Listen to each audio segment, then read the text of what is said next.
जय श्री कृष्ण। आप सभी को आषाढ़ माह शुक्ल पक्ष देवशयनी एकादशी की ढेरों शुभकामनाएं।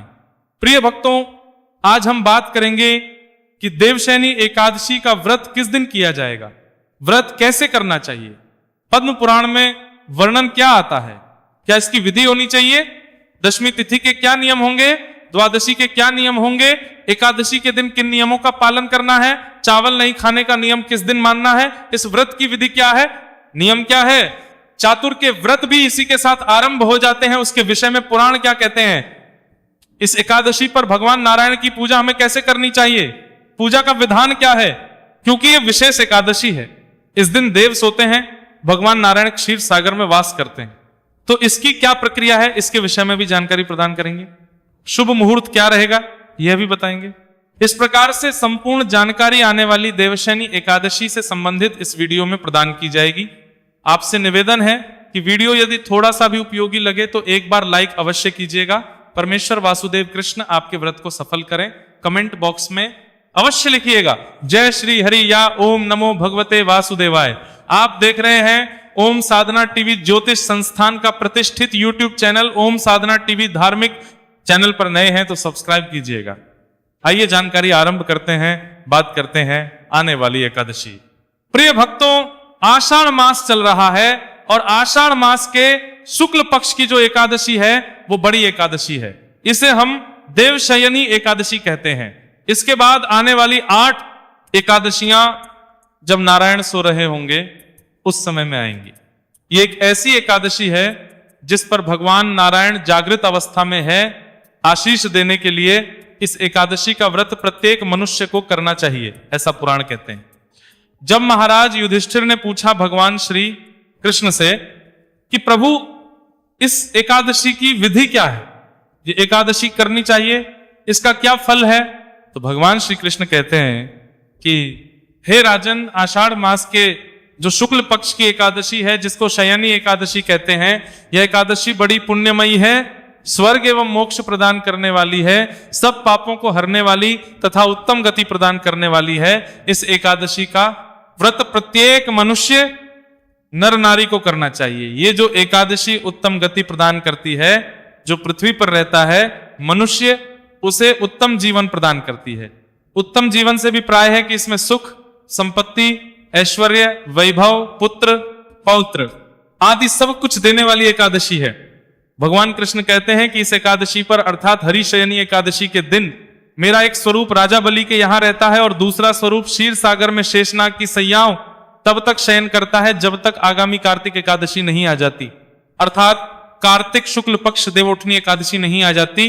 तो आषाढ़ मास की इस एकादशी से लेके और कार्तिक मास के शुक्ल पक्ष की देवोठनी एकादशी, देवोत्थान एकादशी तक भगवान नारायण योग निद्रा में चले जाते हैं और क्षीर सागर में शयन करते हैं। और इन्हीं 4 महीनों में उनका एक स्वरूप राजा बलि के यहां भी शयन करता है।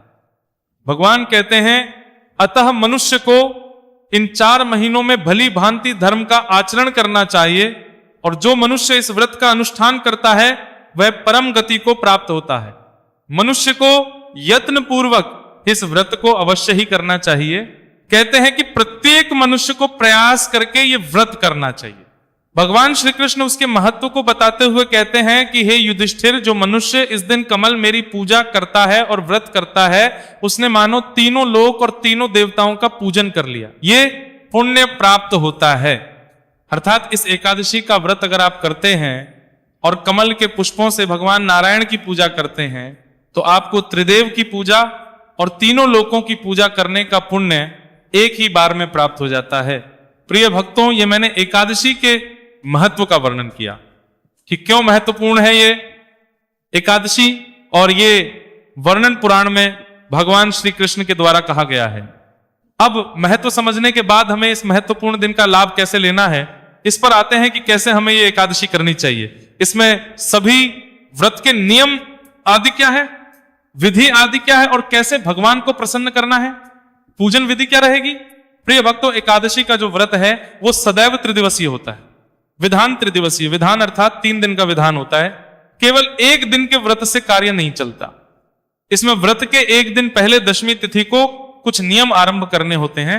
एकादशी के दिन उनका पालन करना होता है और द्वादशी के दिन पारण करना होता है, तब जाके ये व्रत आपको पूर्ण फल देने वाला है।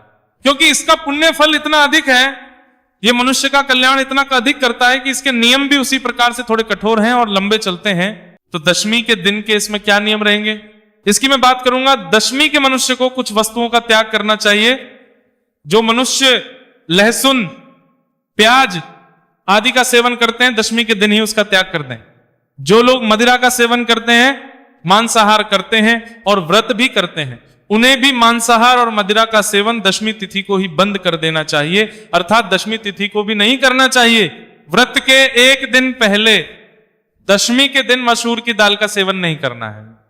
अब आप कहेंगे पंडित जी मसूर की दाल का सेवन क्यों नहीं करना? क्योंकि मसूर की को तामसिक भोजन माना गया है और प्रत्येक वह वस्तु जो तामस उत्पन्न करती है उसको दशमी तिथि को वर्जित कहा गया है, जिससे कि आपकी साधना में किसी प्रकार का भंग और किसी प्रकार की बाधा उत्पन्न ना हो। चाहे लहसुन, प्याज है, ये सभी चीजें तामसिक तामस उत्पन्न करने वाली वस्तुएं हैं, इसीलिए इनको व्रत पूजन से दूर रखा जाता है।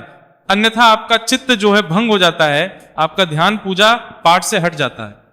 तो आपकी पूजा क्षीण ना हो जाए, भंग ना हो जाए, खंडित ना हो जाए, इसीलिए पहले ही नियम बना दिया ऋषि मुनियों ने कि इनको पहले ही दूर कर दिया जाए, जिससे कि आपका पूजा पाठ जो है सही प्रकार बिना किसी रोग, रुकावट और बाधा के पूर्ण हो सके। इस दिन शहद का प्रयोग भी नहीं करना है, कांसे की वस्तु का प्रयोग नहीं करना है। आप जानते होंगे कांसे का प्रयोग नहीं करना है, ना भोजन बनाने के लिए, ना खाने के लिए, ना भगवान को भोग लगाने के लिए। चने का, पौधों का, साग, इन सब का प्रयोग दशमी तिथि को वर्जित कहा गया है। एक वक्त का अन्न खाने का प्रयास करना चाहिए। नियम कहते हैं कि दशमी तिथि को दोपहर के बाद अन्न नहीं खाना चाहिए। मैं ये कहूंगा जिसकी जैसी सामर्थ्य हो उसके अनुसार आप निर्णय कीजिए। आप इस नियम को निभा पाए बहुत उत्तम है, निभाइए, इसी प्रकार से कीजिए। जिनकी भारी बीमारियां, कुछ और परेशानियां हैं, वो अपने अनुसार निर्णय कर सकते हैं। जो माता बाल धोना चाहती हैं, सर धोना चाहती हैं, तो ध्यान दें कि एकादशी और द्वादशी के दिन बाल नहीं धोए जाते, सर नहीं धोया जाता। पुराणों में, शास्त्रों में वर्जित कहा गया है। बाल धोने हैं तो दशमी तिथि को धो लीजिए। वार अगर ऐसा आ रहा है जिस पर नहीं धोया जाता, तो वार के दोष को या किसी भी प्रकार के दोष से बचने के लिए जो जल है ना, उस जल में बाल धोने के लिए जो जल भर रहे हैं उसमें थोड़ा सा कच्चा दूध मिला दीजिए। चाहे एक ढक्कन ही डालिए, एक चम्मच डालिए। उससे जब आप धोएंगे तो उससे वार दोष या जो उस दिन का दोष है वो नहीं लगेगा। पर हां, ऐसा कभी भी अगर आप करते हैं, जब बाल धोना वर्जित है फिर भी आपको सर धोना पड़े, तो केवल कच्चा दूध डालना है। साबुन, शैंपू आदि का प्रयोग वर्जित कहा गया है। आप केवल जल से बाल धो लेंगे, कच्चा दूध डाल के, तो उसी से आपकी शुद्धि हो जाएगी। ये शास्त्रों में आपको कर रहा हूं, जो पुराणों में वर्णित है। ब्रह्मचार्य धारण करना है, दशमी, एकादशी और द्वादशी को इस नियम का पालन करना है। आप प्रातः काल स्नान आदि करके ब्रह्मचर्य के नियम को धारण करेंगे, के साथ ही इस एकादशी के व्रत को पूर्ण करेंगे। इस प्रकार से दशमी तिथि के कुछ नियम मैंने आपको बताए, इनका आपको पालन करना चाहिए। एकादशी के व्रत पूजन के लिए जो आवश्यक सामग्री है वो भी आपको इसी दिन लेके रख लेनी चाहिए। कमल के पुष्प यदि आपके पास हो या आपके शहर में कहीं मिल जाए तो कमल के पुष्प आप ले लीजिएगा। इस एकादशी पर बड़ा ही उत्तम प्रयोग पुराण में कहा गया है। भगवान श्री कृष्ण के द्वारा भी इसके विषय में वर्णन है। वो जैसे अब हम पूजन कराएंगे ना, तो उस पूजन में हम अवश्य ही कमल का प्रयोग करेंगे। जैसा कि पुराण में वर्णन आया, एकादशी के दिन आपको सूर्योदय से पहले उठ जाना चाहिए। उठ के स्नान आदि कीजिए, स्वच्छ वस्त्र धारण कीजिए।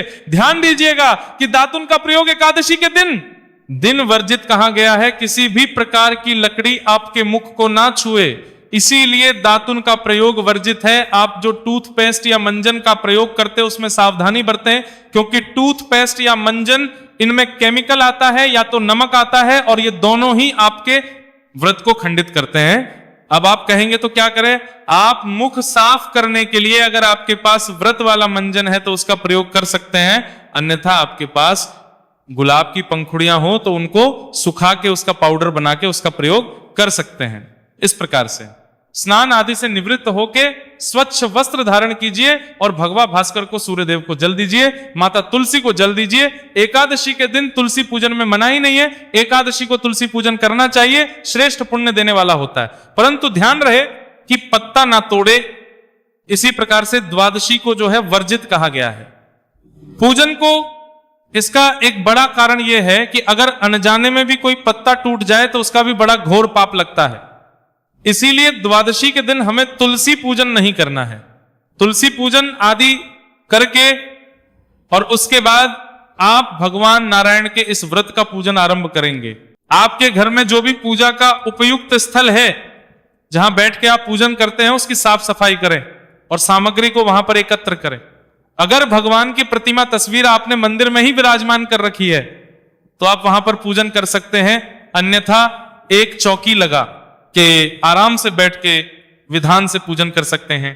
आइए सामग्री जान लेते हैं क्या क्या आवश्यक होगी। आपके पास एक चौकी होनी चाहिए। भगवान को स्थापित करने के लिए उस पर बिछाने लिए एक पीला वस्त्र लीजिएगा। भगवान की तस्वीर या प्रतिमा आपके पास होनी चाहिए जिन्हें विराजमान करेंगे।